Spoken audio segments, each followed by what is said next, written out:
think about religious ideas, which cause so much division, so much chaos, so much hatred, so much fear, so much suspicion in the world today, is it really what we want to do as human beings? Simply to accept a package of ideas that were believed in by our ancestors, to accept them whole, without question, as absolute fact, which we regard as such authoritative fact that in some cases we're willing to be deeply unpleasant to people who hold different views, or perhaps even kill them.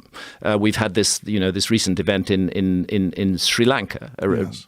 Primarily a religiously motivated terrorist event. It happens all over the world that people feel so convinced that the inherited package of ideas that they had nothing to do with creating and that they have never questioned, they're so convinced that those ideas are right that in extreme cases they're actually prepared to kill other human beings who hold different ideas.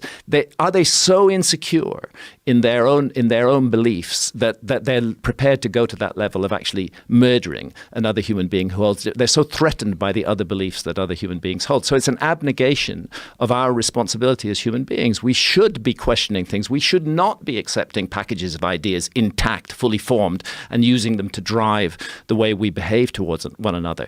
That was part of the human story, but we need to move on from that. I mean, it's a very dangerous situation in a very complex modern world with billions of human beings on the planet to have these kind of energies being generated where certain groups of people are saying, we are absolutely right and you are absolutely wrong. We are superior. You are inferior.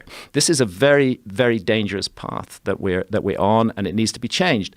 Personally, I know this is not a comment that will go down well with many people, but I am strongly opposed to nationalism. I don't see any virtue in nationalism. It is an accident of birth, which nation you were born in. It was nothing that you did for your own merit. You didn't earn that. You were born by accident in a particular nation.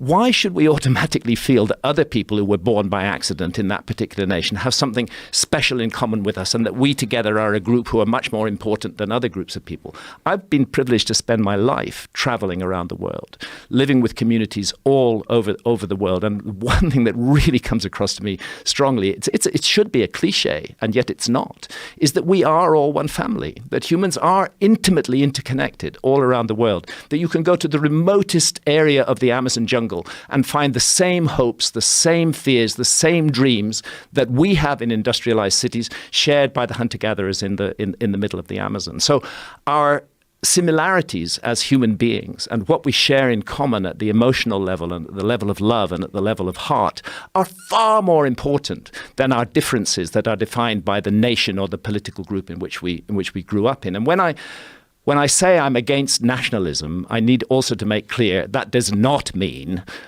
and I hope I'm not taken out of context by others who are listening to this, that does not mean I'm in favor of world government. I detest governments. That's another thing we need to grow out of. We don't need governments anymore. If we have them, they should have a very minimal role in our society. I think it's possible for the human race to relate as one family without leaders and governments who are exploiting the worst aspects of our character, the lowest common denominator of our society, deliberately encouraging fears and hatreds and suspicions. What responsible leaders should be doing is encouraging love and unity, and their failure to do that, in my view, disqualifies them from the leadership role entirely.